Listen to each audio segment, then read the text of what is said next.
कभी कभी हम इस हद तक टूट जाते हैं कि दिल कुछ मांगना नहीं चाहता और सवाल करना भी छोड़ देता है।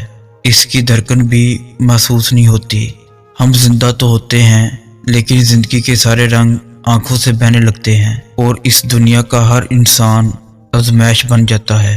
खुदा खामोश होता है और हमारे कान बस इसी के खून की आस में लगे होते हैं। यकीन डगमगाने लगता है और निगाहें आसमान पे जम जाती हैं।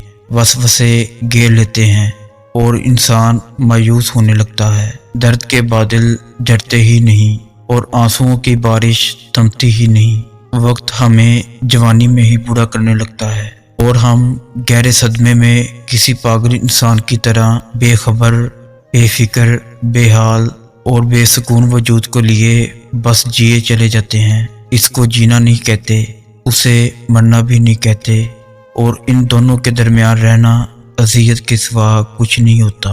मैं मानता हूँ कि कभी कभी आज़माइश वाकई ही बहुत सख्त होती है और दिल मायूसियों में गिर जाता है, मगर मुझे यकीन है कि ऐसे हालात इंसान को अपने रब के करीब करते हैं, क्योंकि बस एक वही तो जानता है कि आपके दिल पर क्या गुजर रही है।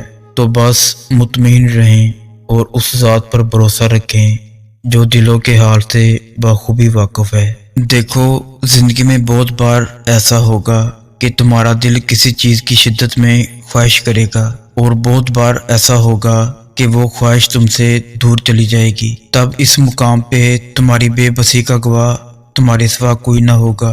दिल दर्द से भर जाएगा, आंसू भी झलकेंगे, मगर इस मुकाम पे मायूस मत होना। इस ज़ात पे यकीन रखना जो तुम्हारा वारिस है। वो दर्द में राहत का सामान करेगा और ज़रूर करेगा। वो अनजाने रास्तों से तुम्हें मंजिल दिखाएगा, मगर तब तक फ़कत अपने दिल को इस बात पे राज़ी कर लो कि जो हो रहा है बेहतर हो रहा है। ये वक्त आज़माइश का है। तुम्हारी आंखें रातों को गिल्ली होंगी, दिल हज़ार बार टूटेगा, सब्र आजमाया जाएगा और इम्तिहान में डाला जाएगा, लेकिन ये वक्त भी गुजर जाएगा। हर मुश्किल के साथ आसानी है, तो ये मुश्किल थोड़ी ही बाकी रहेगी। प्यारे दिनों का इंतज़ार बस ख़त्म ही होने वाला है और जहां अल्लाह तुम्हारे साथ होगा